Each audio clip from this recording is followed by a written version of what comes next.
বিসমিল্লাহির রহমানির রাহিম। এটা একটা সূরা যা আমি নাজিল করেছি এবং দায়িত্বে অপরিহার্য করেছি। এতে আমি সুস্পষ্ট আয়াতসমূহ অবতীর্ণ করেছি যাতে তোমরা স্মরণ রাখো। ব্যভিচারিণী নারী, ব্যভিচারী পুরুষ, তাদের প্রত্যেককে 100 করে বেত্রাঘাত করো। আল্লাহর বিধান কার্যকর কারণে তাদের প্রতি যেন তোমাদের মনে দয়ার উদ্রেক না হয়, যদি তোমরা আল্লাহর প্রতি ও পরকালের প্রতি বিশ্বাসী হয়ে থাকো। মুসলমানদের একটি দল যেন তাদের শাস্তি প্রত্যক্ষ করে। ব্যভিচারী পুরুষ কেবল ব্যভিচারিণী নারী অথবা মুশরিকা নারীকেই বিয়ে করে, এবং ব্যভিচারিণীকে কেবল ব্যভিচারী অথবা মুশরিক পুরুষই বিয়ে করে, এবং এদেরকে মুমিনদের জন্য হারাম করা হয়েছে। যারা সতী সাধ্বী নারীর প্রতি অপবাদ আরোপ করে অতঃপর সপক্ষে 4 জন পুরুষ সাক্ষী উপস্থিত করে না, তাদেরকে 80টি বেত্রাঘাত করবে এবং কখনো তাদের সাক্ষ্য কবুল করবে না। এরাই নাফরমান। কিন্তু যারা এরপর তোবা করে এবং সংশোধিত হয়, আল্লাহ ক্ষমাশীল, পরম মেহেরবান। এবং যারা তাদের স্ত্রীদের প্রতি অপবাদ আরোপ করে এবং তারা নিজেরা ছাড়া তাদের কোনো সাক্ষী নেই, এরূপ ব্যক্তির সাক্ষ্য এভাবে হবে যে সে আল্লাহর কসম খেয়ে 4 বার সাক্ষ্য দেবে যে সে অবশ্যই সত্যবাদী, এবং 5বার বলবে যে যদি সে মিথ্যাবাদী হয় তবে তার উপর আল্লাহর লানত। এবং স্ত্রীর শাস্তি রহিত হয়ে যাবে যদি সে আল্লাহর কসম খেয়ে 4 বার সাক্ষ্য দেয় যে তার স্বামী অবশ্যই মিথ্যাবাদী, এবং 5বার বলে যে যদি তার স্বামী সত্যবাদী হয় তবে তার উপর আল্লাহর গজব নেমে আসবে। তোমাদের প্রতি আল্লাহর অনুগ্রহ ও দয়া না থাকলে এবং আল্লাহ তোবা কবুলকারী, প্রজ্ঞাময় না হলে কত কিছুই যে হয়ে যেত। যারা মিথ্যা অপবাদ রটনা করেছে তারা তোমাদেরই একটি দল। তোমরা একে নিজেদের জন্য খারাপ মনে করে না, বরং এটা তোমাদের জন্য মঙ্গলজনক। তাদের প্রত্যেকের জন্য ততটুকু আছে যতটুকু সে গুনাহ করেছে, এবং তাদের মধ্যে যে এ ব্যাপারে অগ্রণী ভূমিকা নিয়েছে তার জন্য রয়েছে বিরাট শাস্তি। তোমরা যখন এ কথা শুনলে তখন ঈমানদার পুরুষ ও নারীগণ কেন নিজেদের লোক সম্পর্কে উত্তম ধারণা করনি এবং বলনি যে এটা তো নির্জলা অপবাদ? তারা কেন এ ব্যাপারে 4 জন সাক্ষী উপস্থিত করেনি? অতঃপর যখন তারা সাক্ষী উপস্থিত করেনি তখন তারাই আল্লাহর কাছে মিথ্যাবাদী। যদি ইহকালে ও পরকালে তোমাদের প্রতি আল্লাহর অনুগ্রহ ও দয়া না থাকত, তবে তোমরা যা চর্চা করছিলে তজ্জন্য তোমাদেরকে গুরুতর আযাব স্পর্শ করত। যখন তোমরা একে মুখে মুখে ছড়াচ্ছিলে এবং মুখে এমন বিষয় উচ্চারণ করছিলে যার কোনো জ্ঞান তোমাদের ছিল না, তোমরা একে তুচ্ছ মনে করছিলে, অথচ এটা আল্লাহর কাছে গুরুতর ব্যাপার ছিল। তোমরা যখন এ কথা শুনলে তখন কেন বললে না যে এ বিষয়ে কথা বলা আমাদের উচিত নয়? আল্লাহ তো পবিত্র, মহান। এটা তো এক গুরুতর অপবাদ। আল্লাহ তোমাদেরকে উপদেশ দিচ্ছেন, তোমরা যদি ঈমানদার হও তবে তখনও পুনরায় এ ধরনের আচরণের পুনরাবৃত্তি করো না। আল্লাহ তোমাদের জন্য কাজের কথা স্পষ্ট করে বর্ণনা করেন। আল্লাহ সর্বজ্ঞ, প্রজ্ঞাময়। যারা পছন্দ করে যে ঈমানদারদের মধ্যে ব্যভিচার প্রসার লাভ করুক, তাদের জন্য ইহকাল ও পরকালে যন্ত্রণাদায়ক শাস্তি রয়েছে। আল্লাহ জানেন, তোমরা জানো না। যদি তোমাদের প্রতি আল্লাহর অনুগ্রহ ও দয়া না থাকত এবং আল্লাহ দয়ালু, মেহেরবান না হতেন, তবে কত কিছুই হয়ে যেত। হে ঈমানদারগণ, তোমরা শয়তানের পদাঙ্ক অনুসরণ করো না। যে কেউ শয়তানের পদাঙ্ক অনুসরণ করবে তখন তো শয়তান নির্লজ্জতা ও মন্দ কাজেরই আদেশ করবে। যদি আল্লাহর অনুগ্রহ ও দয়া তোমাদের প্রতি না থাকত তবে তোমাদের কেউ কখনো পবিত্র হতে পারতে না। কিন্তু আল্লাহ যাকে ইচ্ছা পবিত্র করেন। আল্লাহ সবকিছু শুনেন, জানেন। তোমাদের মধ্যে যারা উচ্চ মর্যাদা ও আর্থিক প্রাচুর্যের অধিকারী, তারা যেন কসম না খায় যে তারা আত্মীয় স্বজনকে, অভাবগ্রস্তকে এবং আল্লাহর পথে হিজরতকারীদেরকে কিছুই দেবে না। তাদের ক্ষমা করা উচিত এবং দোষক্রতি উপেক্ষা করা উচিত। তোমরা কি কামনা করো না যে আল্লাহ তোমাদেরকে ক্ষমা করেন? আল্লাহ ক্ষমাশীল, পরম করুণাময়। যারা সতী সাধ্বী, নিরীহ ঈমানদার নারীদের প্রতি অপবাদ আরোপ করে, তারা ইহকালে ও পরকালে ধিক্কৃত এবং তাদের জন্য রয়েছে গুরুতর শাস্তি। যেদিন প্রকাশ করে দেবে তাদের জিহবা, তাদের হাত ও তাদের পা, যা কিছু তারা করত। সেদিন আল্লাহ তাদের সমুচিত শাস্তি পুরাপুরি দেবেন এবং তারা জানতে পারবে যে আল্লাহই সত্য, স্পষ্ট ব্যক্তকারী। দুশ্চরিত্রা নারীকুল দুশ্চরিত্রা পুরুষকুলের জন্য এবং দুশ্চরিত্রা পুরুষকুল দুশ্চরিত্রা নারীকুলের জন্য। সচ্চরিত্রা নারীকুল সচ্চরিত্র পুরুষকুলের জন্য এবং সচ্চরিত্রা পুরুষকুল সচ্চরিত্রা নারীকুলের জন্য। তাদের সম্পর্কে লোকে যা বলে তার সাথে তারা সম্পর্কহীন। তাদের জন্য আছে ক্ষমা ও সম্মানজনক জীবিকা। হে মুমিনগণ, তোমরা নিজেদের গৃহ ব্যতীত অন্য গৃহে প্রবেশ করো না, যে পর্যন্ত আলাপ পরিচয় না করো এবং গৃহবাসীদেরকে সালাম না করো।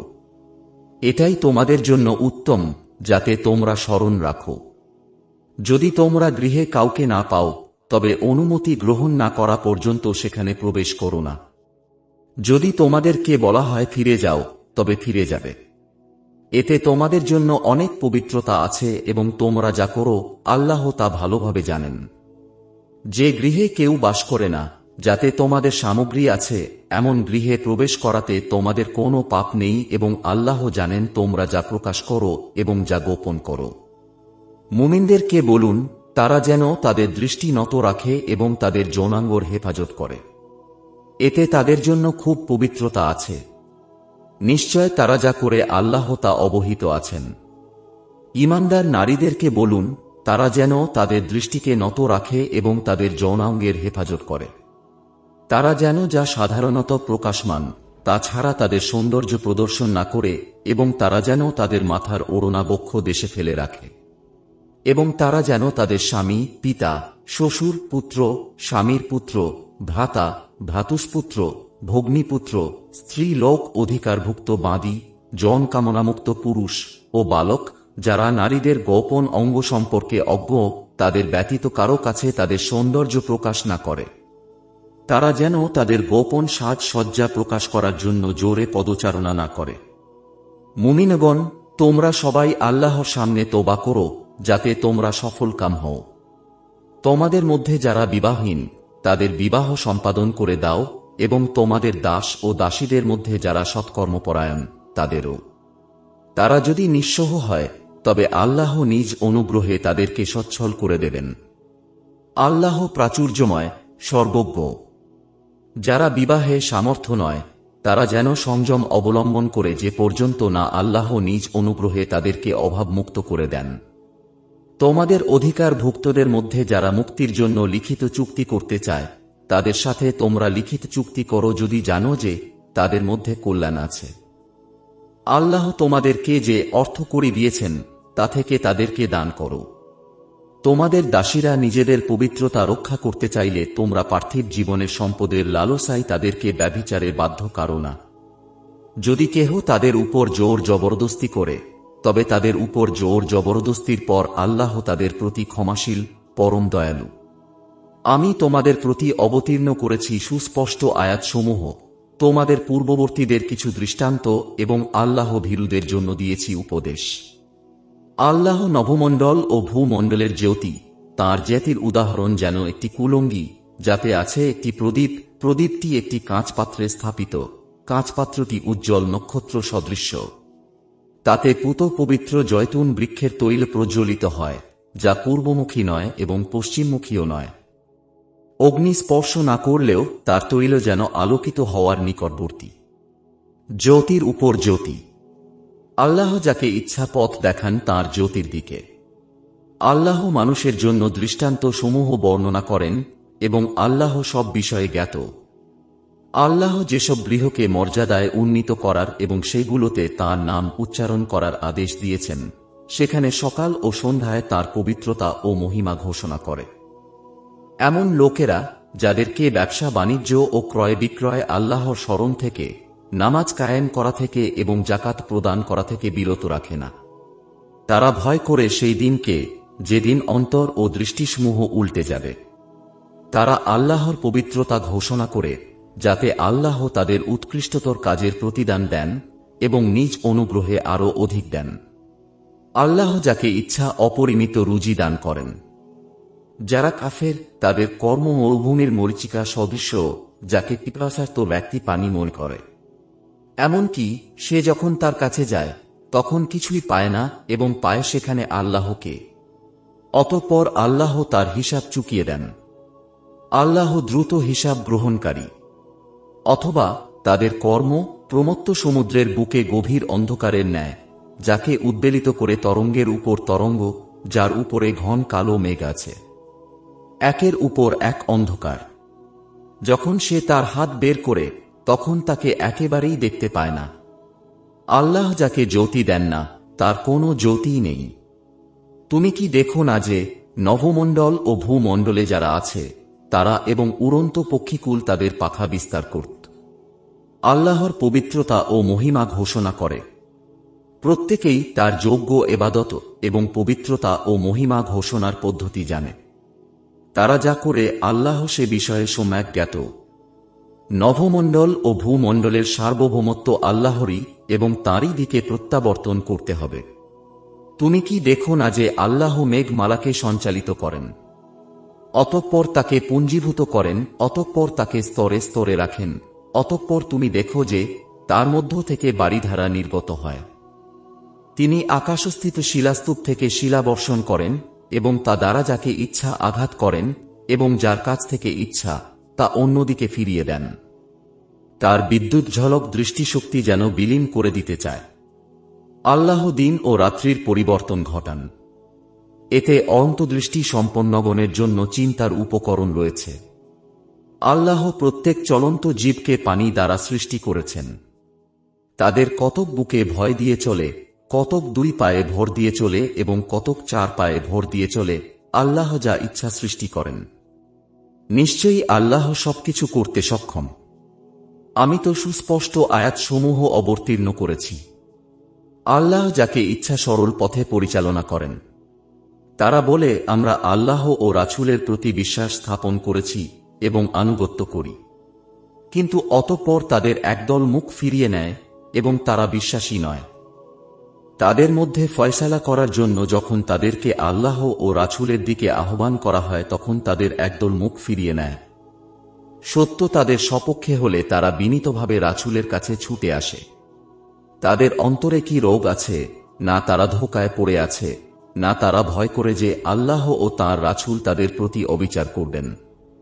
বরং তারাই তো অবিচারকারী। মুমিনদের বক্তব্য কেবল এ কথাই যখন তাদের মধ্যে ফয়সালা করার জন্য আল্লাহ ও তাঁর রাসূলের দিকে তাদেরকে আহ্বান করা হয়। তখন তারা বলে, আমরা শুনলাম ও আদেশ মান্য করলাম। তারাই সফলকাম। যারা আল্লাহ ও তাঁর রসূলের আনুগত্য করে আল্লাহকে ভয় করে ও তাঁর শাস্তি থেকে বেঁচে থাকে, তারাই কৃতকার্য। তারা দৃঢ়ভাবে আল্লাহর কসম খেয়ে বলে যে আপনি তাদেরকে আদেশ করলে তারা সবকিছু ছেড়ে বের হবেই। বলুন, তোমরা কসম খেও না। নিয়মানুযায়ী তোমাদের আনুগত্য, তোমরা যা কিছু করো নিশ্চয় আল্লাহ সে বিষয়ে জ্ঞাত। বলুন, আল্লাহর আনুগত্য করো এবং রাসূলের আনুগত্য করো। অতঃপর যদি তোমরা মুখ ফিরিয়ে নাও, তবে তার উপর ন্যস্ত দায়িত্বের জন্য সে দায়ী এবং তোমাদের উপর ন্যস্ত দায়িত্বের জন্য তোমরা দায়ী। তোমরা যদি তাঁর আনুগত্য করো, তবে সৎ পথ পাবে। রাসূলের দায়িত্ব তো কেবল সুস্পষ্টরূপে পৌঁছে দেয়া।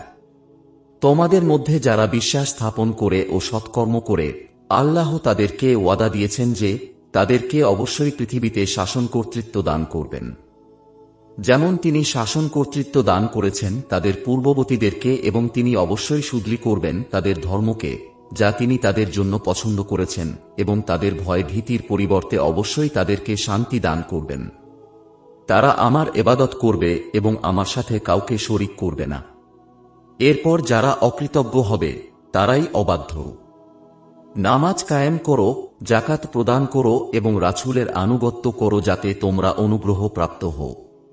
তোমরা কাফেরদেরকে পৃথিবীতে পরাক্রমশালী মনে করো না। তাদের ঠিকানা অগ্নি। কতই না নিকৃষ্ট এই প্রত্যাবর্তনস্থল। হে মুমিনগণ, তোমাদের দাসদাসীরা এবং তোমাদের মধ্যে যারা প্রাপ্তবয়স্ক হয়নি, তারা যেন 3 সময়ে তোমাদের কাছে অনুমতি গ্রহণ করে। ফজরের নামাজের পূর্বে, দুপুরে যখন তোমরা বস্ত্র খুলে রাখো এবং এশার নামাজের পর। এই 3 সময় তোমাদের দেহ খোলার সময়। এ সময়ের পর তোমাদের ও তাদের জন্য কোনো দোষ নেই। তোমাদের একে অপরের কাছে যাতায়াত করতেই হয়। এমনিভাবে আল্লাহ তোমাদের কাছে সুস্পষ্ট আয়াতসমূহ বিবৃত করেন। আল্লাহ সর্বজ্ঞ, প্রজ্ঞাময়। তোমাদের সন্তান সন্ততিরা যখন বায়প্রাপ্ত হয়, তারাও যেন তাদের পূর্ববর্তীদের ন্যায় অনুমতি চায়। এমনিভাবে আল্লাহ তাঁর আয়াতসমূহ তোমাদের কাছে বর্ণনা করেন। আল্লাহ সর্বজ্ঞ, প্রজ্ঞাময়। বৃদ্ধা নারী যারা বিবাহের আশা রাখে না, যদি তারা তাদের সৌন্দর্য কাশ না করে তাদের বস্ত্র খুলে রাখে, তাদের জন্য দোষ নেই, তবে এ থেকে বিরত থাকাই তাদের জন্য উত্তম। আল্লাহ সর্বশ্রোতা, সর্বজ্ঞ। অন্ধের জন্য দোষ নেই, খঞ্জের জন্য দোষ নেই, রোগীর জন্য দোষ নেই, এবং তোমাদের নিজেদের জন্য ও দোষ নেই যে তোমরা আহার করবে তোমাদের গৃহে অথবা তোমাদের পিতাদের গৃহে অথবা তোমাদের মাতাদের গৃহে অথবা তোমাদের ভ্রাতাদের গৃহে অথবা তোমাদের ভগিনীদের গৃহে অথবা তোমাদের পিতৃব্যাদের গৃহে অথবা তোমাদের ফুফুদের গৃহে অথবা তোমাদের মামাদের গৃহে অথবা তোমাদের খালাদের গৃহে অথবা সেই গৃহে যার চাবি আছে তোমাদের হাতে অথবা তোমাদের বন্ধুদের গৃহে। তোমরা একত্রে আহার করো অথবা পৃথকভাবে আহার করো, তাতে তোমাদের কোনো দোষ নেই। অতঃপর যখন তোমরা গৃহে প্রবেশ করো, তখন তোমাদের স্বজনদের প্রতি সালাম বলবে। এটা আল্লাহর কাছ থেকে কল্যাণময় ও পবিত্র দেওয়া। এমনিভাবে আল্লাহ তোমাদের জন্য আয়াতসমূহ বিশদভাবে বর্ণনা করেন, যাতে তোমরা বুঝে নাও। মুমিন তো তারাই যারা আল্লাহর ও রাসূলের প্রতি বিশ্বাস স্থাপন করে এবং রাসূলের সাথে কোনো সমষ্টিগত কাজে শরীক হলে তার কাছ থেকে অনুমতি গ্রহণ ব্যতীত চলে যায় না। যারা আপনার কাছে অনুমতি প্রার্থনা করে, তারাই আল্লাহ ও তাঁর রাসূলের প্রতি বিশ্বাস স্থাপন করে। অতএব তারা আপনার কাছে তাদের কোনো কাজের জন্য অনুমতি চাইলে আপনি তাদের মধ্যে যাকে ইচ্ছা অনুমতি দিন এবং তাদের জন্য আল্লাহর কাছে ক্ষমা প্রার্থনা করুন। আল্লাহ ক্ষমাশীল, মেহেরবান। রাসূলের আহ্বানকে তোমরা তোমাদের একে অপরকে আহ্বানের মতো গণ্য করো না। আল্লাহ তাদেরকে জানেন যারা তোমাদের মধ্যে চুপিসারে সরে পড়ে। অতএব যারা তাঁর আদেশের বিরুদ্ধাচরণ করে, তারা এ বিষয়ে সতর্ক হোক যে বিপর্যয় তাদেরকে স্পর্শ করবে অথবা যন্ত্রণাদায়ক শাস্তি তাদেরকে গ্রাস করবে। মনে রেখো, নভমণ্ডল ও ভূমণ্ডলে যা আছে তা আল্লাহরই। তোমরা যে অবস্থায় আছো তা তিনি জানেন। যেদিন তারা তাঁর কাছে প্রত্যাবর্তিত হবে, সেদিন তিনি বলে দেবেন তারা যা করেছে। আল্লাহ প্রত্যেক বিষয়ে জানেন।